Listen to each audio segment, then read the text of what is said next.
Thank you very much. Well, panels are always exciting because you really don't know what's going to happen. So I think I know where this is going to begin, but I have no idea where we're going to end up. But thank you to all of you for being willing to do the high wire act that's about to unfold.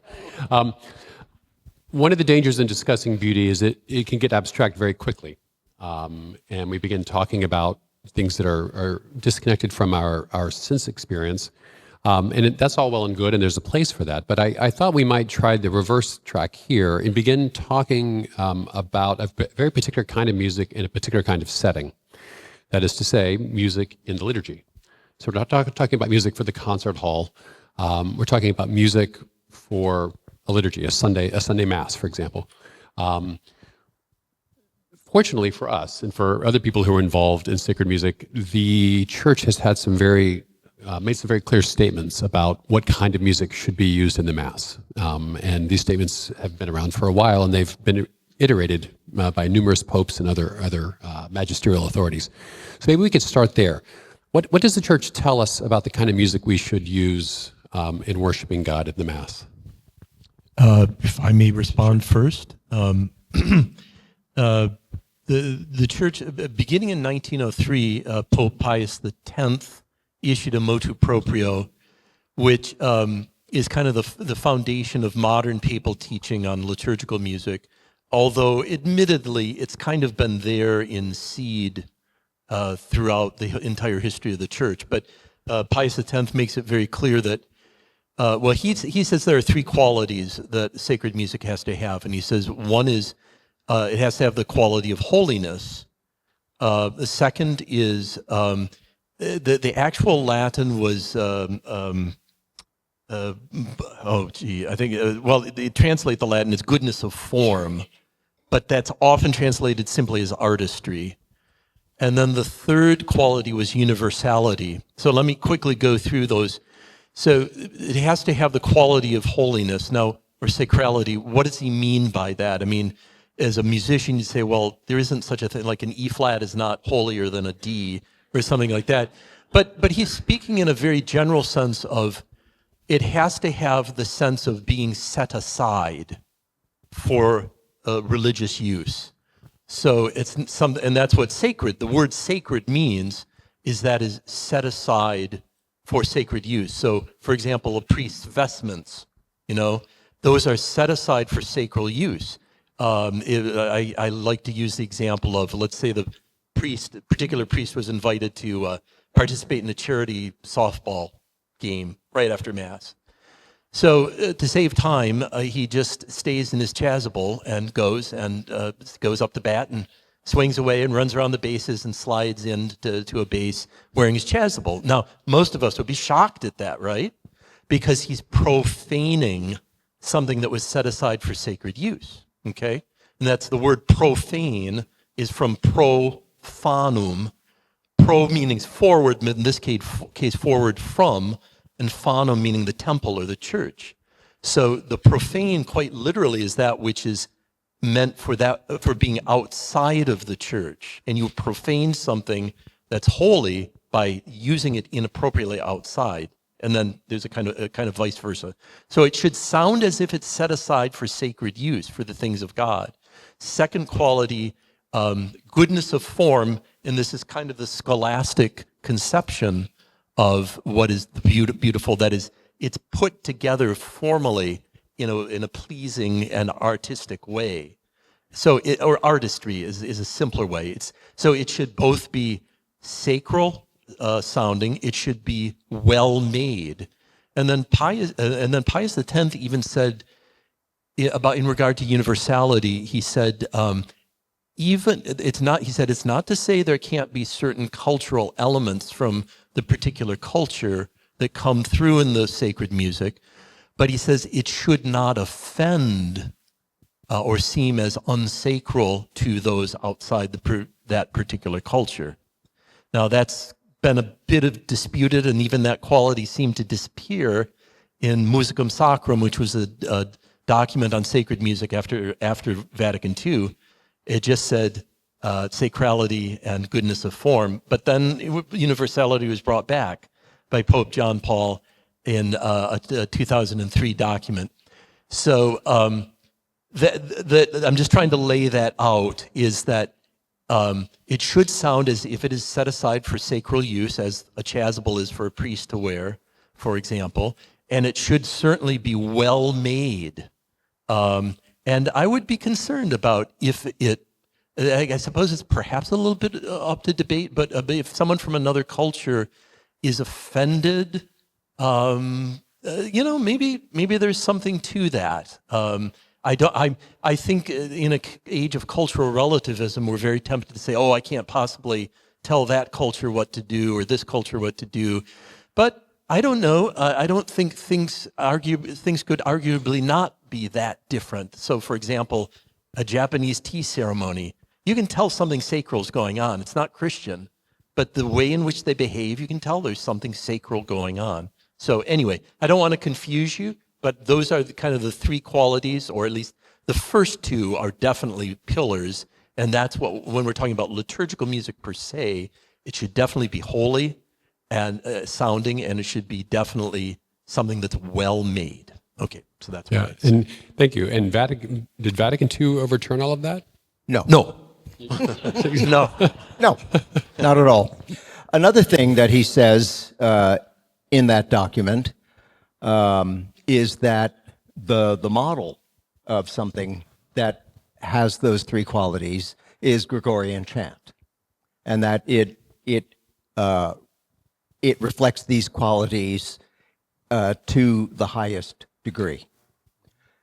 Nevertheless, the Church admits to her sacred rites polyphony, choral music for not a single melodic line as chant, but multiple melodic lines.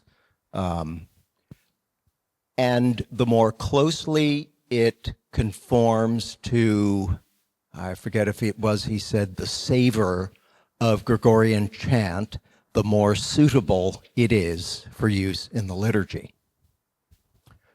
So, a composer is who wants to do something for the Mass now has not received any positive contrary instructions post-Vatican II, but depending on how old they are and what their experience is with Mass at particular parishes, they may have absolutely no idea that the Catholic Church ever laid out these criteria for sacred music. If all they've got is, if all of their experience is felt banners, guitars, and kind of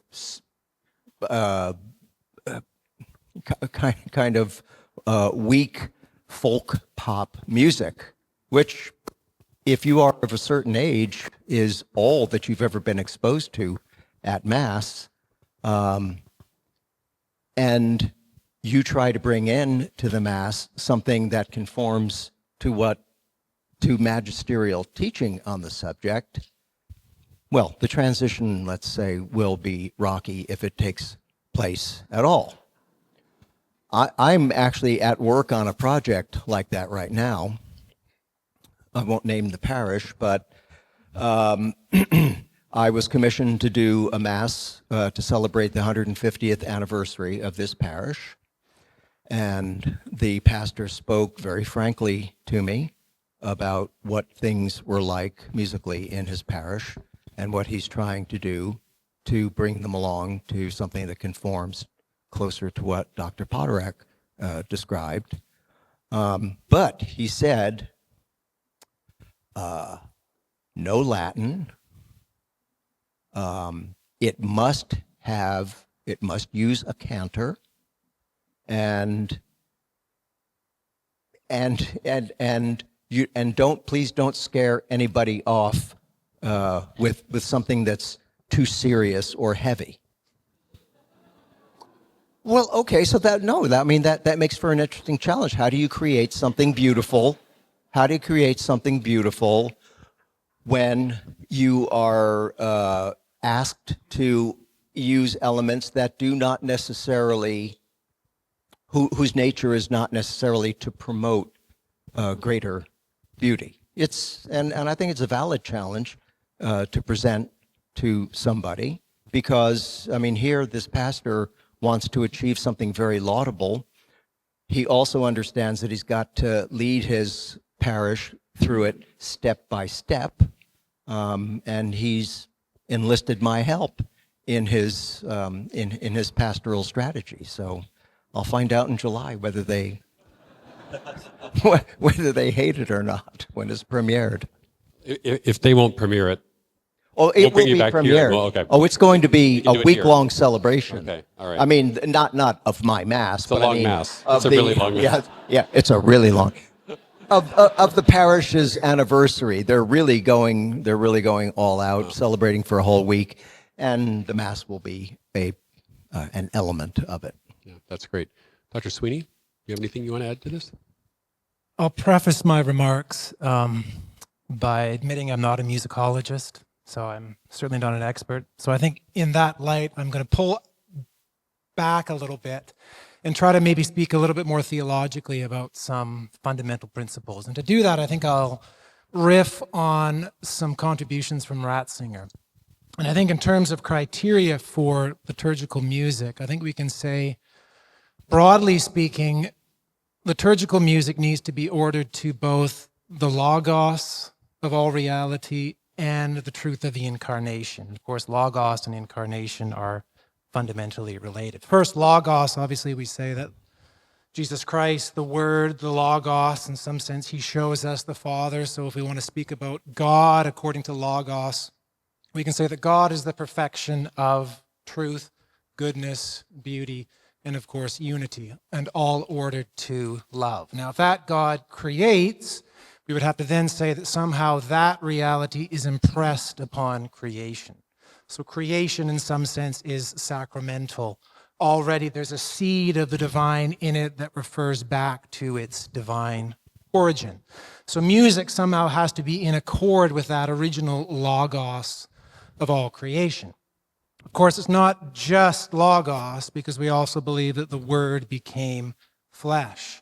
So that logos, that original logos, becomes a personal reality and enters into time. And obviously the liturgy takes up that mystery of the Word made flesh and incarnates it in our midst. So now music has to take into account this mystery of God becoming flesh, the mystery of the Holy Spirit present in the church. One phrase Ratzinger has used to describe liturgical music kind of in this Trinitarian context, he speaks of a need for music to express a sober inebriation of the Spirit. So it's beauty, it's immersing us into a deeper reality, but of course it's a sober as opposed to a Dionysian kind of inebriation. Mm-hmm. It builds us up in Christ as opposed to disintegrating the self, dissolving the self, loss of self. So I think music has to have this constructive, sacred, logos, incarnational character if it is going to be in accord with what we say music is as referring to the logos and the incarnation. Well, thank you, Dr. Sweeney. And since you introduced a pagan god, Dionysus, I'm gonna pick it up there. So you never know what's going to happen in these sessions. So I'm recalling some stories that my professor taught me early in my music history days as an undergraduate. And one of the things I remember is that early music for the church was purely vocal. There were not instruments used. And it was around the year 1000, the organ was introduced back into Christian worship. And you might ask yourself, well, is that because they didn't have instruments? And the answer is no, they did in fact have instruments. And this speaks to the first quality that Dr. Poterack brought forward, the sacrality of the music. Basically, the wind instruments, the aulos, the Greek instrument, which is kind of like the oboe, was associated with the god Dionysus. The lyre was associated with the harp, or the guitar, was associated with the god Apollo. And I think in the church, in its wisdom, thought it probably wasn't a good idea to, whatever you heard perhaps in the woods near your home the night before, the music, probably you shouldn't hear at Mass the next day. And so there was an attempt to keep it separate. Like these instruments, in a way, even though it's not when the aulos or the lyre were invented, it clearly have references in the Old Testament, David and the harp and things like that. These instruments weren't inherently bad, but their connotations, their associations were with pagan rites. And so in order to maintain that sacred nature of liturgical music, we're not going to use those instruments. And it took a long, long time for those things to change. So anyway, that's a bridge. We're going to open this up, by the way, in just a few minutes to questions from you. But I wanted to look at that second item of goodness of form, or beauty of form. And that's where we perhaps go to Dr. Wunsch's question, sort of beauty as that which having been seen pleases, or in music's case, that which having been heard pleases. And the idea that there are some qualities of unity, harmony, and claritas that seem to go into that. But let's open it up more broadly, too. What is it that contributes to goodness of form? What makes a piece of music beautiful? Well, if we keep in mind the fact that in the liturgy, the music serves as a sacramental, then we can judge its appropriateness, its effectiveness, to the degree that it helps dispose the people at Mass to receive grace and to embrace the experience of that grace. In order to do that, I think, to put it most broadly, I think the music has to create in the listener a sense of wonder, but a wonder that does not marvel at the music they just heard, but rather a wonder that leads them to contemplate the beauties of the God that we worship. And so, unlike a composer working on something for the concert stage, where it's all about that art, it's all about that creative force, that composer.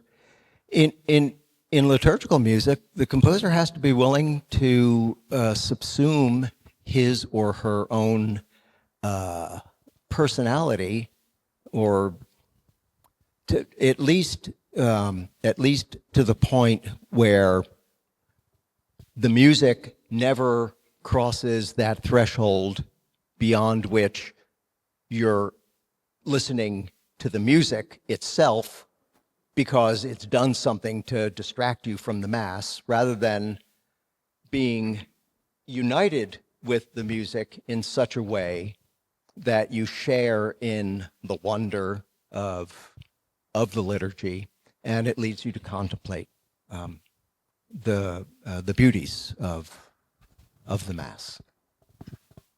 And that, to me, sounds suspiciously like something Pope Leo said just a few weeks ago about quoting Augustine and talking about mystery versus spectacle. Right.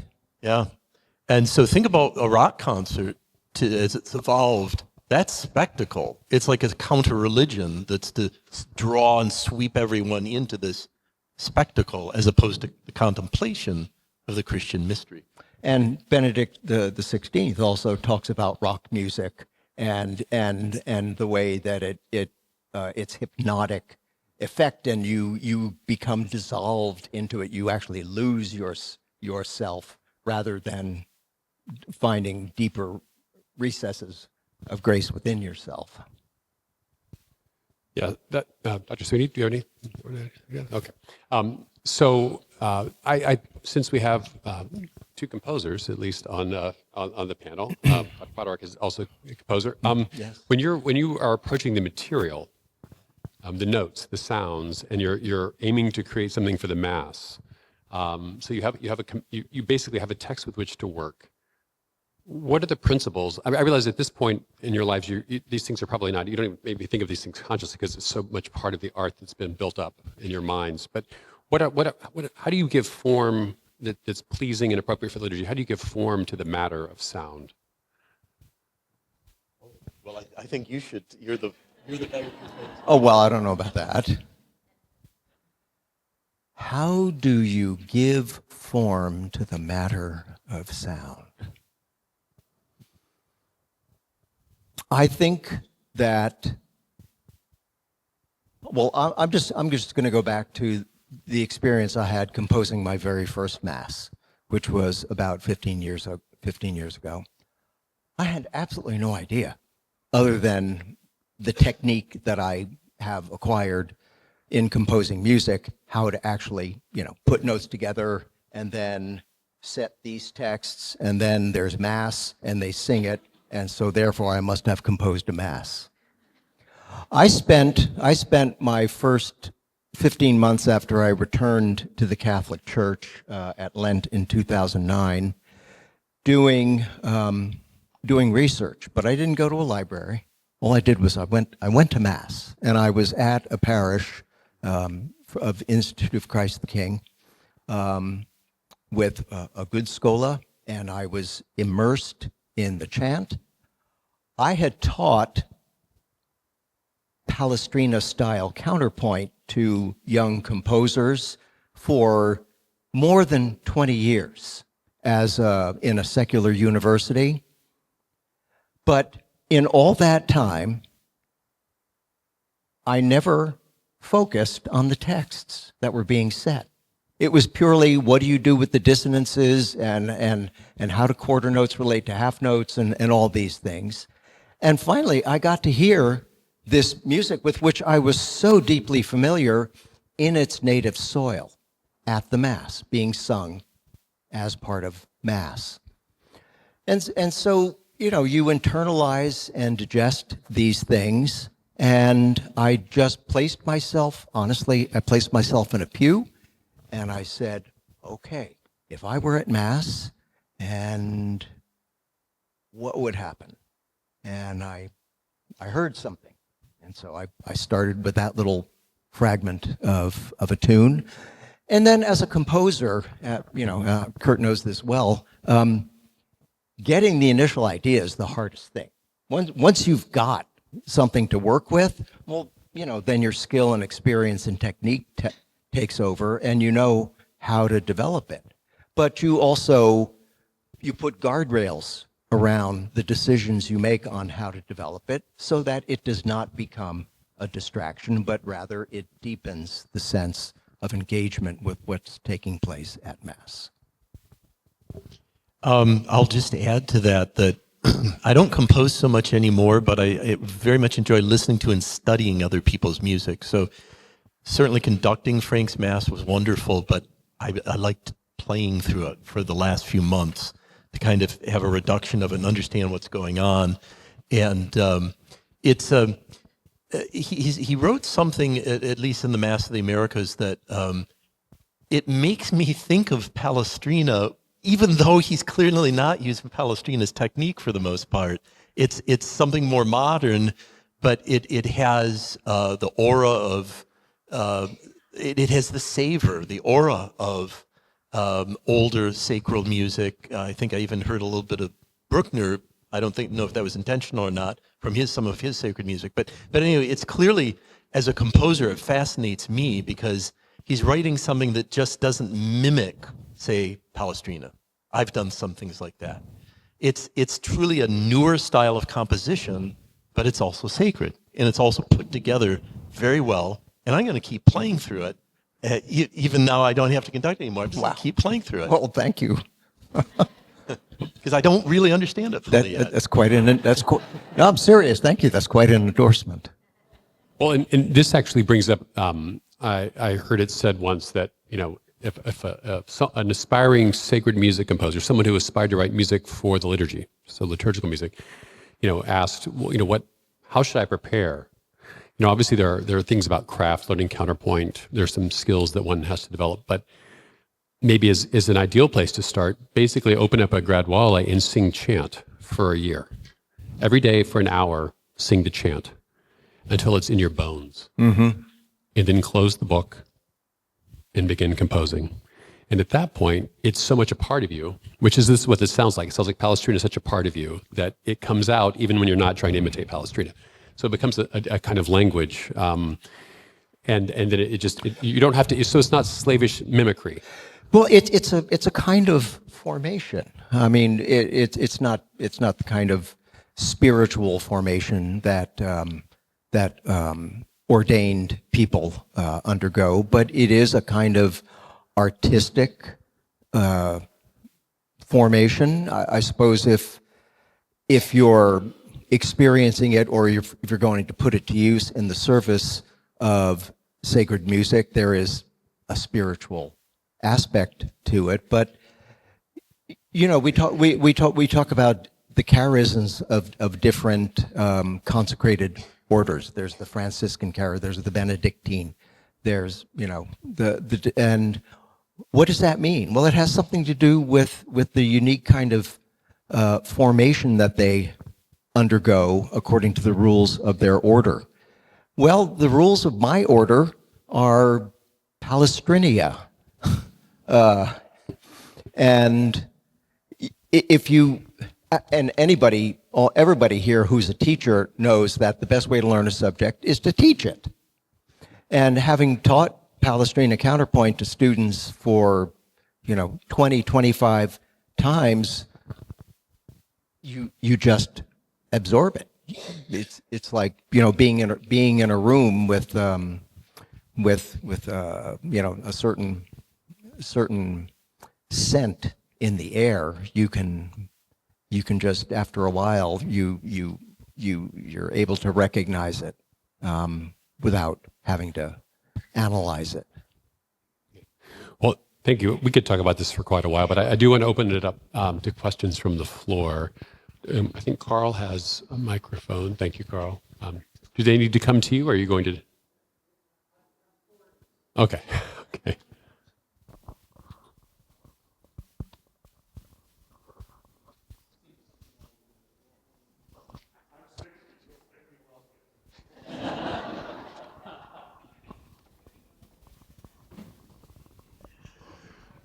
I'm old enough to remember the Mass before and after Vatican II. And I found there's an expression about musica sacra that is very apropos. We used to sing the Mass, and now we sing at the Mass. Do you agree that that's where we are? And is that a good thing or a bad thing?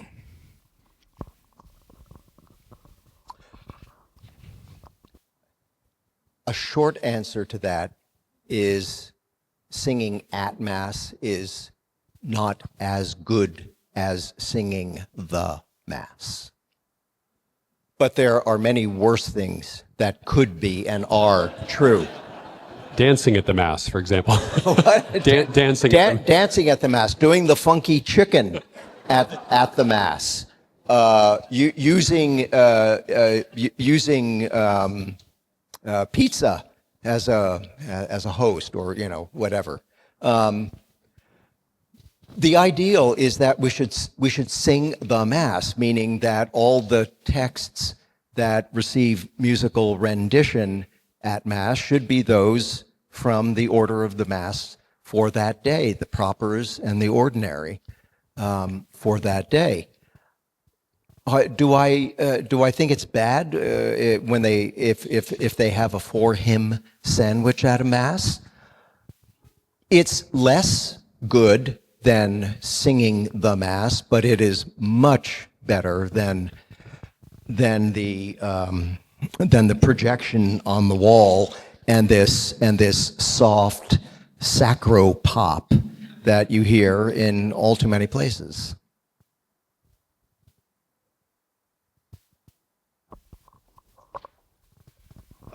Thank you. I'd like you to address in a little bit more depth this notion of not offending, or, in a broader sense, not distracting through music. And to put some context on it, this is a phrase that keeps coming up in papal writings about sacred music. And if we go back to the 18th century, the Annus qui Hunc of Benedict XIV said the same thing.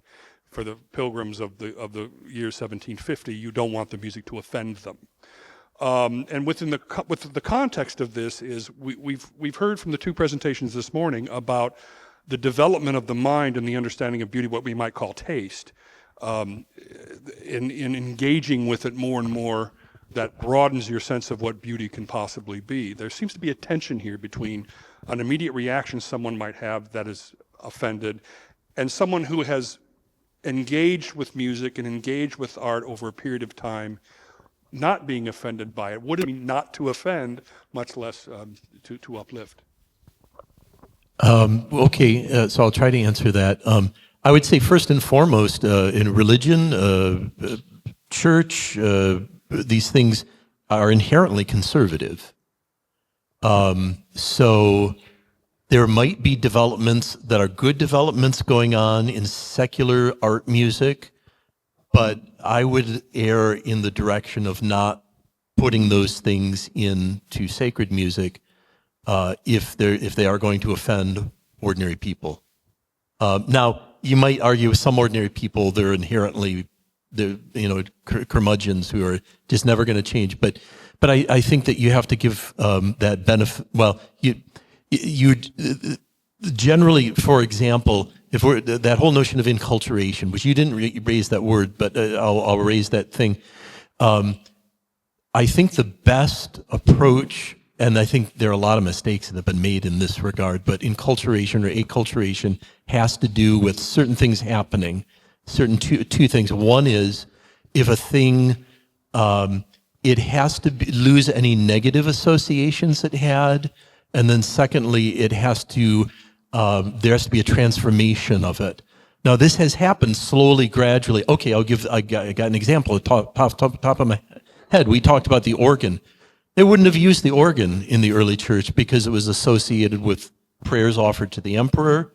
It was associated with dramas and actors and prostitutes who often were the same thing, and it was associated with all sorts of bad things. So for the longest period of time, certainly not the organ or any other instruments are brought into church. In fact, in Athanasius's canon law, he forbade priests from playing the kitara outside of Mass, not even in Mass, but inside of Mass. It was like he would. If he's caught playing the kitara in his home, 6 months of fasting and penance, a second time, a whole year, and third time excommunication. So anyway, the point is, okay, and then I'll tell you the funny story. That's the serious one. The funny one is, I think it's as late as the 11th century, there's a story, in minstrels had bad associations. But they're around. And so there's a story about a bunch of priests going into a town, and they're at the town gates. And they see this demon on top, sitting and looking very dejected. And they say to him, "Why are you so dejected?" And he says, "Well, a troop of minstrels came through yesterday, and I don't have anything more to do." Anyway, so the point is, these things that today, like even in the world, playing a harp or something like that. But at one it had bad associations, so it had to lose those associations, and then it had to be transformed. And the way it happened with the organ is it became the instrument of the Byzantine emperor. So the thread of connection was, for prayers offered to the Roman emperor, then it was played in the palace for the Byzantine emperor, who is thought of as a kind of a vicar of Christ. Mm-hmm. And then ultimately, there are gifts of organs to other members of royalty in the West. I think Charlemagne, or maybe not Charlemagne, and they play it, in their palaces, and then it gets associated with other leaders who are the early other leaders in the church, bishops, abbots, and they would play the organ outside of church for these ecclesiastical characters, or figures, I didn't mean that sarcastically, figures, and then you start getting pipes on the outside of the church to call people to worship, and then it gets put inside the church. But it not only was purified, it went through this long transformation as being a Christian and a holy thing.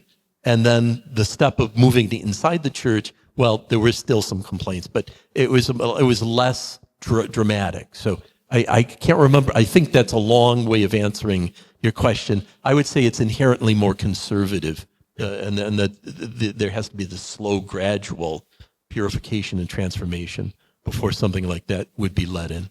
Okay. That is a genuinely fascinating history. Wow. Yeah.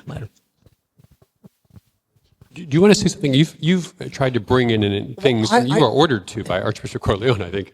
Okay, so in Mass of the Americas, he wanted me. He conceived of this Mass,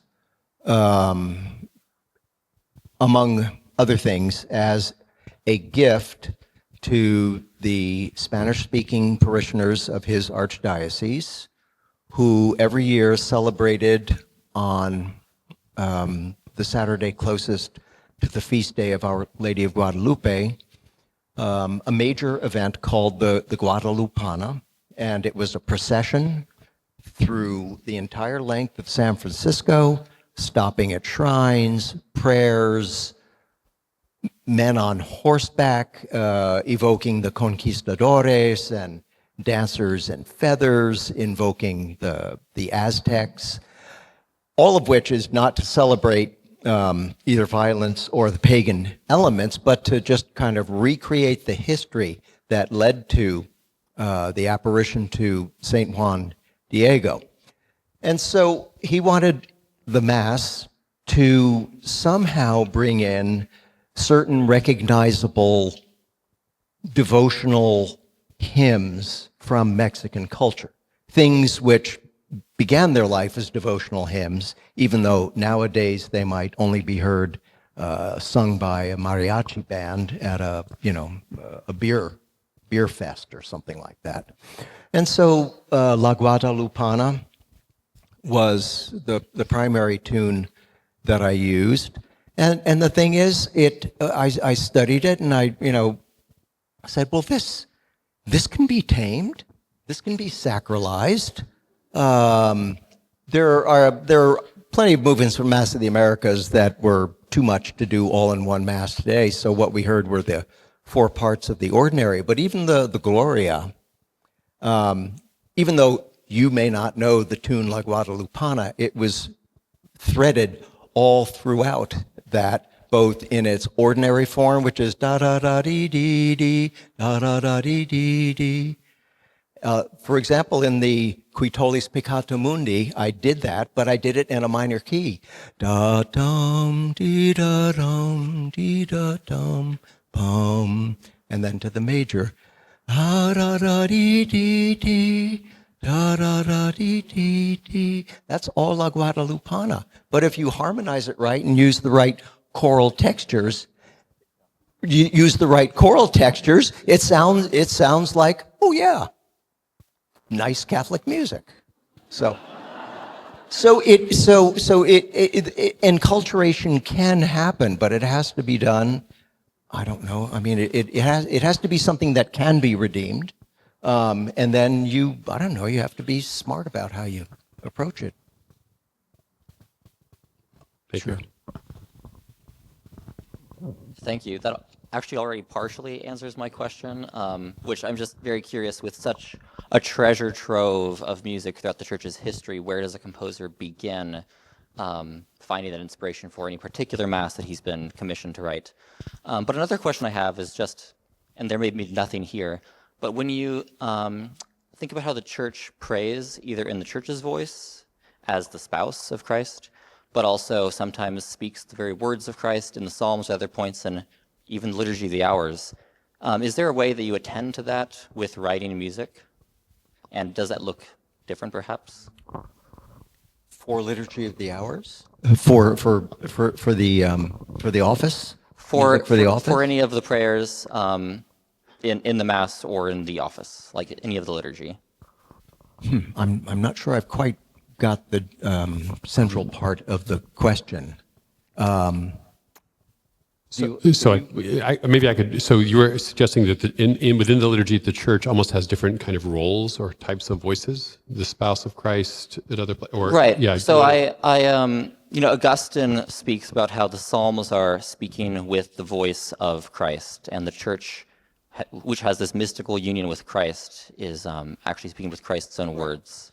And I just wonder if that kind of reflection has any bearing on music when you compose with these words. And there may be nothing there. It's just a question I have. I don't think that's so much as the theological resonances of the texts, which can be particularly rich for some of the Mass propers, which contemplate the themes from the gospel that are presented at a particular Mass.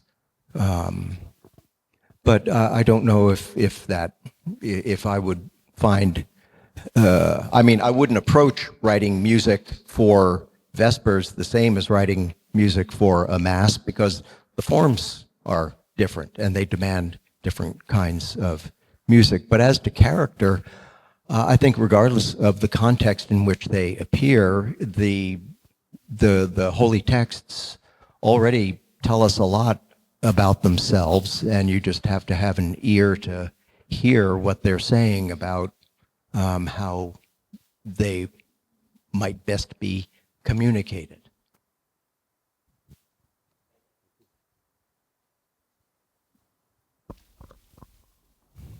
Hi.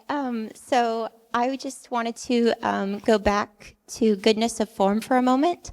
And I'm going to ask an age-old question that has plagued music directors for years. But how do you balance with, maybe if you have limited resources in a parish, which I believe you were talking about a little bit earlier with your project that you're working on,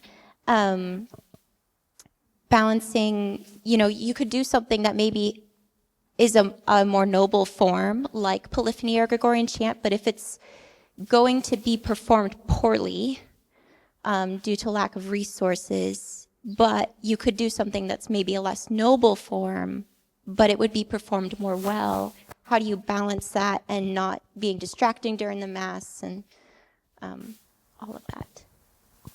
Oh, I know this young lady, so I'll answer her question first. She was a student of mine. Okay. And that is a problem that has occurred to me many, many times. Do you go for something grand and glorious that they're not going to be able to do well, or do you go for something simpler? And my tendency has always been, it's far more important that it sounds good than sounds bad. They're not going to be able to say, oh, well, they really tried, but no, they're going to, if it sounds bad, that's just going to turn people off. So I would always, you do need to challenge people ultimately in your choir, but you have to make a determination, and that can be a hard thing, I agree. It can be a hard thing to say, are they capable of something? So you want to challenge them, but in the end, you don't want them to mess up. You want them to sound good. You want the people to be impressed with it. So I always tend to err in the direction of that which is simpler, still noble, but simpler in as possible. So I don't know if that's what you were looking for, or if you want something else.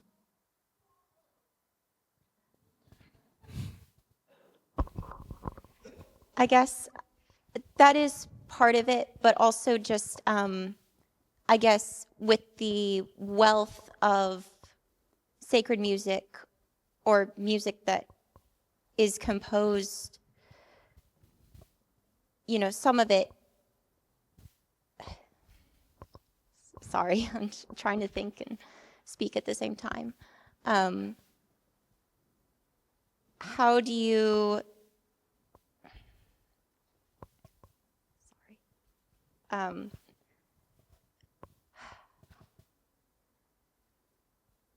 how do you know? I guess it just depends on circumstances where to draw the line on. Yeah, that's something you're going to learn through experience, unfortunately. I will say that based on experience I've had as a parishioner, I'm not a liturgical music director, by the way. I just play one on TV. No. As a person in the pews at one of the parishes my wife and I go to where we live now, we don't go to the same church every single Sunday. I have seen what began as the most modest music program where he had 3 people and they sang a monophonic chant, and they made it from beginning to end in unison. Now, you go, oh, yeah, well, of course, yeah. I mean, singers, that's what they're supposed to be able to do. Well, not these singers. They never heard of this music before, but they trusted their music director to guide them through it, and they are now singing for the Agnus Dei, this wonderful hybrid of I forget which mass it is. Agnus Dei qui tollis peccata mundi, miserere nobis. You know, the one with all the whole tones. That mass. A hybrid of that and something from the Allegri, miserere. Yeah, not with the high C, but yeah. So, but in 4 years they have gone from it was a great success if they could all get through singing the same melody in unison and all sing the same notes from beginning to end to this. So patience, yeah. but guiding them in, and I agree with Kurt. I mean, if I were a liturgical music director, I would want them to experience success so it builds their confidence and then trust in you when you want to take them that next little increment forward. Sure. Ratzinger would say there's nothing wrong with simplicity, but it shouldn't be cheap. It shouldn't be kitsch. It shouldn't be banal. It should still be elevating. Yeah. Right. Can I make one quick? So thank you for being on this panel. I've learned a great deal. I want to leave us with just a couple words of hope. I travel around the country quite a bit, and I'm always encouraged by the pockets of the renewal of sacred music that are springing up organically around the country in places you wouldn't expect. And I think our darkest days in terms of sacred music are behind us. It's just going to take time to get where we need to go. And I think coordination and cooperation and leadership. And I'll say a few more words about that and how I think Christendom can play a role in that later today. But there is a great cause for hope. I think this, as Father Newhouse used to say, I think the silly season is behind us, though there are some holdouts. So, okay.